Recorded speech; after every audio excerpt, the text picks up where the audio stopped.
সদর মহকুমা শাসকের enforcement team, food safety authority, legal metrology দপ্তর বিভিন্ন বাজারে অভিযান অব্যাহত রেখেছে। সোমবার যৌথভাবে অভিযান চালানো হয় রাজধানীর সিদ্ধি আশ্রম বাজারে, যেখানে দুটি দোকানে অভিযান চালিয়ে ব্যাপক অনিয়ম পাওয়া গেছে। দেখা যায় শিবদুর্গা ভ্যারাইটিসে ঠান্ডা পানীয়ের অতিরিক্ত দাম রাখা হচ্ছে। কেকস অ্যান্ড বার্নস নামে আরও একটি দোকানে মেয়াদ উত্তীর্ণ খাবার বিক্রি করা হচ্ছে। তাছাড়া এই খাবারগুলি কবে কোথা থেকে এসেছে তার কোনো উল্লেখ নেই।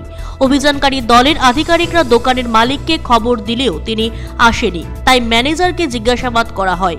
সদর মহকুমা প্রশাসনের ফুড কন্ট্রোলার প্রদীপ কুমার ভৌমিক এ বিষয়ে সাংবাদিকের বিস্তারিত জানান। মহকুমা শাসকের কাছে বিস্তারিত রিপোর্ট পাঠাবেন তারা। তারপর ওই ব্যবসায়ীদের বিরুদ্ধে আইনানুগ ব্যবস্থা নেওয়া হবে। আগামী দিনগুলোতেও তাদের অভিযান জারি থাকবে বলে জানান তিনি। আমরা আসলে সদর এনফোর্সমেন্ট টিম প্রতিনিয়ত আমরা মার্কেট ভিজিট করি। আজকে আমরা প্রথমে বটতলা বাজার ভিজিট করেছি, সেখানে আলু পেঁয়াজের মূল্য আমরা যাচাই করেছি। পরবর্তীকালে একটা কমপ্লেনের উপর ভিত্তি করে সিদ্ধি আশ্রম শিবদুর্গা ভ্যারাইটিস আমরা এনকোয়ারি করেছি। এনকোয়ারি করে দেখলাম সেখানে যে ঠান্ডা পানীয় যেটার দাম 99 টাকা, সেটা 110 টাকা বিক্রি হচ্ছে।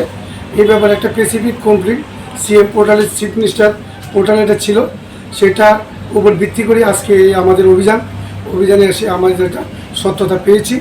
তারপরে পাশাপাশি এখানে সেটা কেকস অ্যান্ড বার্নসের একটা কাউন্টার আছে, সেখানে আমরা দেখলাম সেখানে যে কালার যে মিশ্রণ হয় কেকের মধ্যে, মিশ্রণগুলি সবটি আপনার এক্সপায়ারি আছে, এগুলি ঠিকভাবে হচ্ছে না এবং কেকের দোকানটা সাংঘাতিক অপরিষ্কার এবং কিছু কিছু কেক এখানে আছে অনেকগুলি আমরা দেখতে পাচ্ছি, সেইগুলি কোনো কবে তারা কিনেছে, কোথা থেকে কিনেছে, কোনো কিছুই নেই এবং মালিকরা আমরা এখানে খবর করা সত্ত্বেও উনি আসেনি।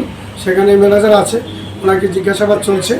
আমাদের সাথে ফুড সেফটি আছেন, আমাদের সাথে লিগ্যাল মেট্রোলজি আছেন, ওরা ওনার দপ্তরের নিয়ম মোতাবেক তারা কাজ করছেন। পরবর্তীকালেও এই জারি থাকবে।